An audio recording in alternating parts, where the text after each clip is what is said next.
Good morning. So lately, I just been thinking about like the Bible is already written, and a lot of things that already happened in the Bible has already taken place.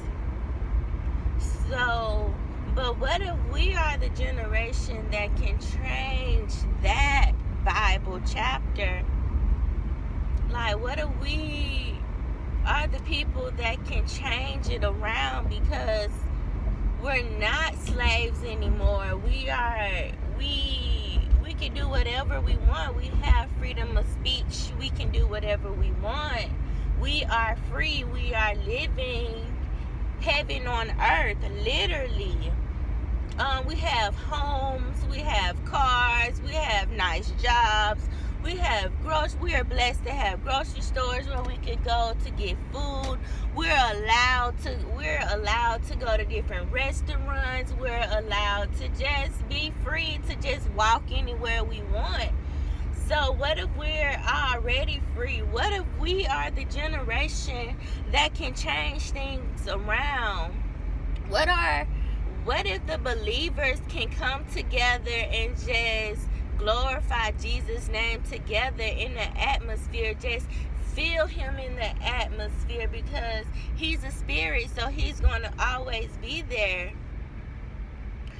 So I just been thinking, like, what if we can turn this all around? Because God said that he will forgive us, and he is a forgiving God.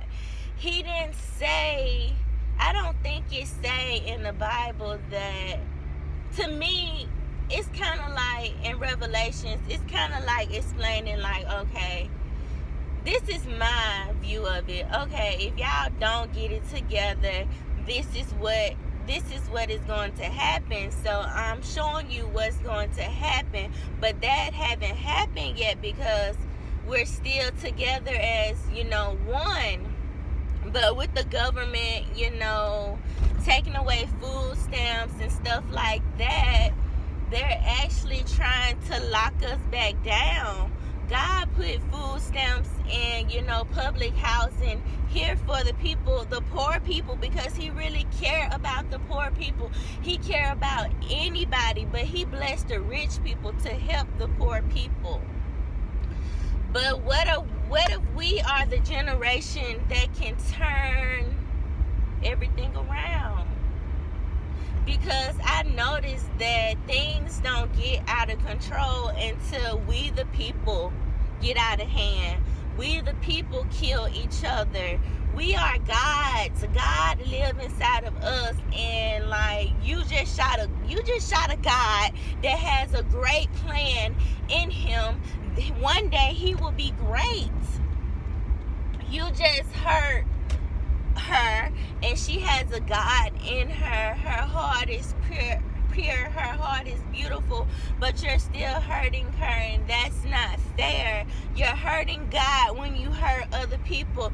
When you don't forgive people, you haven't forgave God, and most importantly, you haven't forgave yourself, so you won't heal. And that's just how it is. You're going to be miserable if you don't forgive yourself and forgive others. Happiness is real. It's real, and it's here.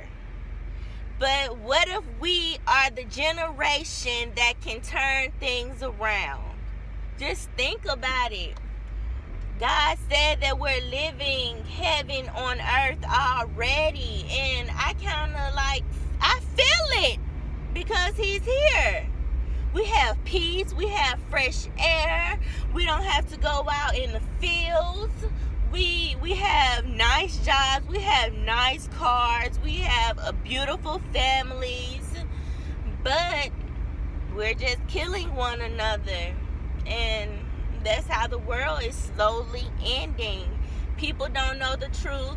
People going to church getting the wrong information when God told you to seek him first. Find him first yourself. When you find God yourself, you find you. You become the best you. God starts living through you when you find yourself. So find yourself to make this world a better place, because you have a purpose, and your purpose is to make this world a little better. Because God created you. He know your plan. He already know the plan. So the plans that you have, you need to get rid of them, because they're not going to go accordingly. Because it's not up to him. It's not up to you. It's up to him. He know what's going to happen next. He know what's going to happen tomorrow. He knows, because he created us. He lives in us. The people around us is God. God lives through them. God created them. And although some of them aren't like good people, it's just because maybe they're hurt, and maybe they haven't seen the truth. They haven't searched for him. Maybe they searched for him and then they stopped. But when you start searching for God, you never stop. Because he's a God that you're not going to just understand in just a day, in just a year. It could take you many years to get to understand him, but it's just up to you. It's just up to you to build that relationship with him and yourself. When you build that relationship with yourself, you find him, because you know how to treat people. You know how to love people. You know how to accept people. You know how to forgive people. You know how to help people. You are his reflection. In Jesus' name, you are his reflection. So I'm going to just sit that right there with you guys. And y'all just meditate on those words, because Jesus is here. And it's up to us to make this world a better place.